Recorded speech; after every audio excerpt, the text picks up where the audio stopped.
So Fiona and I chatted away a little bit. She said that she was going to be working up in Chan Chic 6 months straight without going down to San Pedro, and she said that she didn't really mind that. She said that she enjoyed the peace and quiet and dealing with other with other people from the States and the UK and everything. And Fiona had an American accent, and she was like David. She would kind of switch her accent out. She was born in Andover in the UK, but had grown up in Belize on San Pedro, but up in the States where she went to college or university to get her degrees in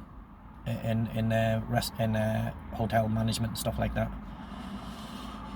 So she could switch her accents out depending on who she was speaking to. She also spoke fluent Spanish, and she had the Creole patois when she was talking to her local friends and stuff. So it was quite strange to hear her have 4 different accents, but that's how people were down there.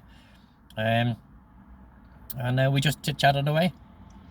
Little Norman, I had met Norman once before when I first went to the island, and I liked Norman straight away. He was a little guy, 5'4", and had a little Sergeant Major tash, and he's gleaming bright blue eyes that looked like turquoise that just kind of stared through you.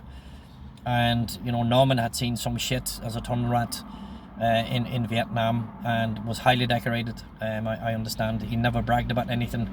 Every now and then, I would say, Norm, what was it like, in the heat of shit? And Norman would begin to tell you like a little story, how they would find little tunnels, and he would make sure that there was no punji sticks were bamboos with shit all over them, and if you stood on them, you'd get septicemia and you'd fucking end up dying. So they would clear the entrances and stuff. Sometimes it would be mined, or there'd be grenades or something, or spring traps coming out, that would kill people or maim them very badly. And Norman would clear these tunnels, and that kind of went in and down and up and all over the place. And Norman would go in his own, and he would basically kill any of the North Vietnamese that were in there, and get their maps and the papers and the radios and stuff, and he was a fucking killing machine. And to look at Norman, you would never have thought that at all. He was just he really was one of the nicest guys. Unfortunately, Norm passed away a few years ago. They'd left Belize, I think in the early 2000s or mid 2000s, and he'd went back up to New England, where he lived with his wife, and Norman passed away, which broke my heart to know. And I had found that out on Facebook. Nobody told me, so nobody had thought of telling me. So yeah, little Norman had passed on, and hopefully he was in a better place. And that little fella was tortured. He was definitely tormented with PTSD and nightmares and all this type of stuff. And Norman always said to me, Col, he says, nobody forced me to do what I did. He says, I didn't get drafted. He goes, I joined the military.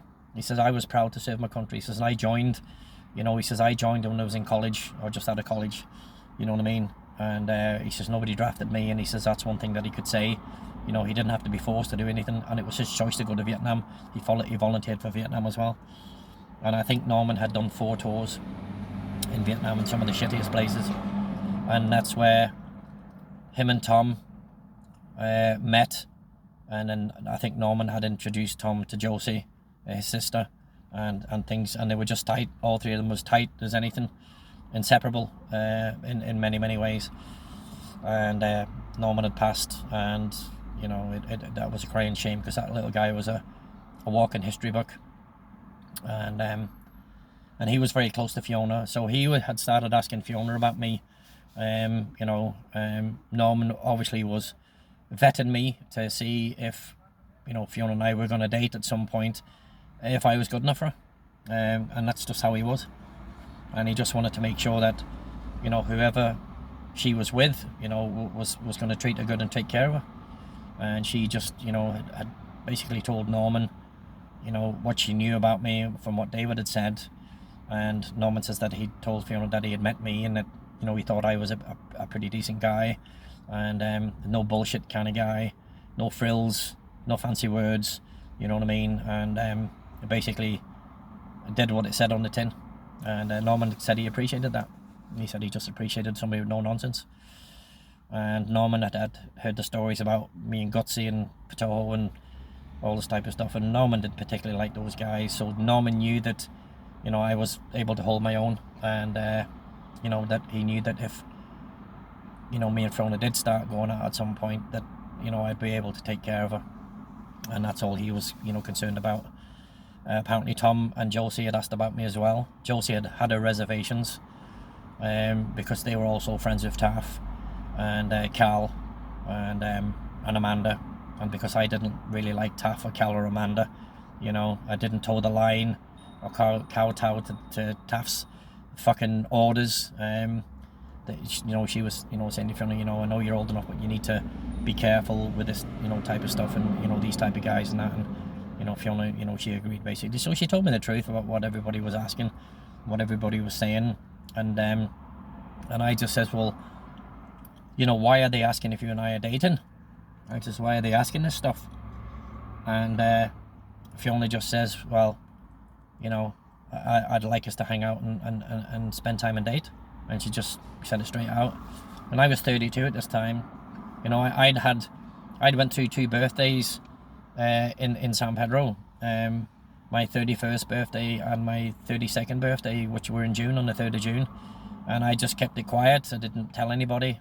Dave knew, obviously, and Sue and that, but I had no birthday party. I had no birthday cake, no birthday candles. You know, I didn't like to bring attention to myself and all this type of stuff. And, you know, I just was, you know, I didn't need anything. You know, I didn't need any recognition that I was another year older. And then Fiona had mentioned, she says, your birthday's in June, and I said, yeah. And she's like, what date? And I says, the 3rd. And she says, oh, mine's on the 20th. And I says, yeah. I said, I kind of understood that, David. You know, David told me. So, you know, she was pretty honest. And, you know, she said to me, basically, she says, you know, I'd like to get to know you, and hang out and, you know, date. You know, is that okay with you? And I just said, look, you know, come on up when you're coming up. And I says, and, you know, let's just see how things go. I told her, I says, I'm not looking, you know, for a relationship, you know, at this particular time. I said, I don't really want to get involved and have all the bullshit, I says, that goes along with the fucking arguments and, you know, the falling outs and the disagreements and, you know, and the petty crap and stuff. You know, I says, I just, you know, I don't want that. I've already had that. And I said, you know, Dave's going through it. I said, I'm not saying that you're the same, but I says, I just don't, you know, really, well, let's just see how it goes. And then she was like, okay, that, you know, that sounds good. So I was looking forward to seeing her come up. I was looking forward to spending a bit of time with her, you know, on her own, away from Belize and away from her, you know, her family and stuff, just to see how she really is, because that's how you found out what, you know, people really like. But you also found out what they were like when they were with the family, because people would change. They'd be nice without them, and then once somebody like Taff was there, who barked out, you know, orders at his family that they must jump into line, stand to attention, and fucking, you know, when he said jump, they had to ask how high, you know. And I didn't like that type of environment. I'd had that with my stepdad my whole fucking life, and I wasn't having it again. And I told her, I says, if you and I date, I said, I'm not fucking having nothing to do with your family. You know, I says, I'll be respectful to your mom, and I said, I'll be respectful to Taff and Amanda. And I says, I don't owe Cal anything. And I said, so I'm not going to fucking fall into place when they bark orders at me. I said, because it doesn't work that way with me, you know. I said, I'm a free entity. I'm a free person. And I says, I'm not going to be told to jump and fucking, you know, stand in line and stand to attention. And I says, you know, if it gets to the point where, you know, we do date and I see that, I'm gone. I said, I'm just letting you know. And she was kind of, you know, taken aback by that. And I says, I'm not the type of person that you're used to dating or dealing with. I says, I'm just not. I'm not having it.